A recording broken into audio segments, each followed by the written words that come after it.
আর এবার দেখুন উত্তপ্ত আরামবাগের ছবি। আরামবাগের মায়াপুরে রাজনৈতিক সংঘর্ষ, রাজ্য সড়কে রীতিমতো লাঠি হাতে দাপাদাপি করছে দুষ্কৃতীরা। আর সেই সংঘর্ষে আহত হচ্ছেন 4 জন তৃণমূল কর্মী।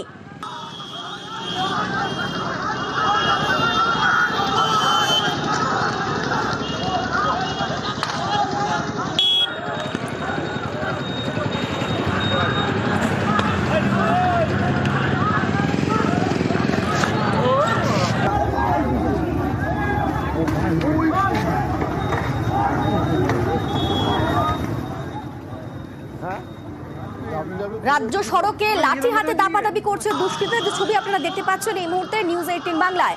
আর আমাদের সঙ্গে এই মুহূর্তে রয়েছেন প্রতিনিধি বাপন। বাপন, ঠিক কি ঘটেছিল, এর পেছনে কারা রয়েছে, কেনই বা এই পরিস্থিতি সৃষ্টি হলো?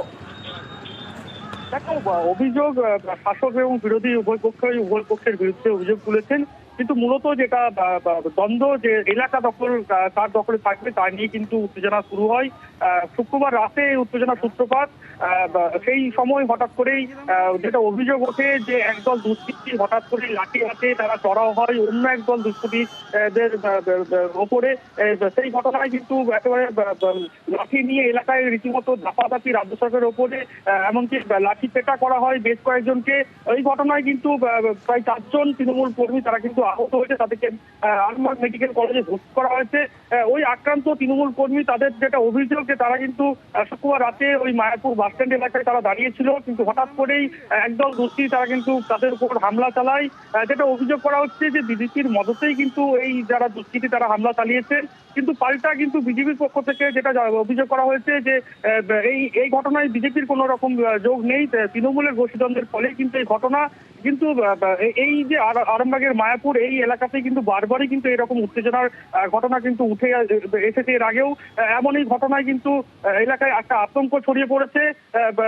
পুলিশ কিন্তু গোটা ঘটনা তদন্ত শুরু করেছে। অনেক কিছু। আচ্ছা, বেশ।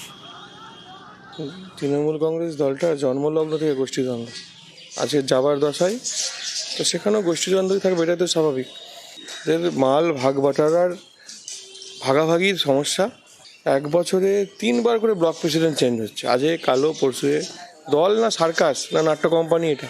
এরা এখনও বুঝতে পারছে না যে রাজনীতি করতে এসে এদের জীবনগুলো কি দাঁড়িয়ে গেছে। আজকে দাঁড়িয়ে তৃণমূল কংগ্রেস কীভাবে এদের ব্যবহার করছে এবং নিজেদের মধ্যে মারপিট করাচ্ছে। ওই সাদ্দাম, ফুলটু, আব্বাস, ওদের আরও সব ছেড়ে গেছে আমাদেরকে, হঠাৎ সব মারধর করে বাঁশ লাঠি আরও সব ষড়যন্ত্রদের ছিল, আমাদের আরও ছেলেদের সব মেরে মাথা ফাটিয়ে দিয়েছে। নিজেরা একটা দল তৈরি করেছে, বিজেপির সঙ্গে ওদের হাত আছে, সিটটা ফেরে আমার তৃণমূল কংগ্রেসের লোক, আমার তৃণমূল কংগ্রেস করি।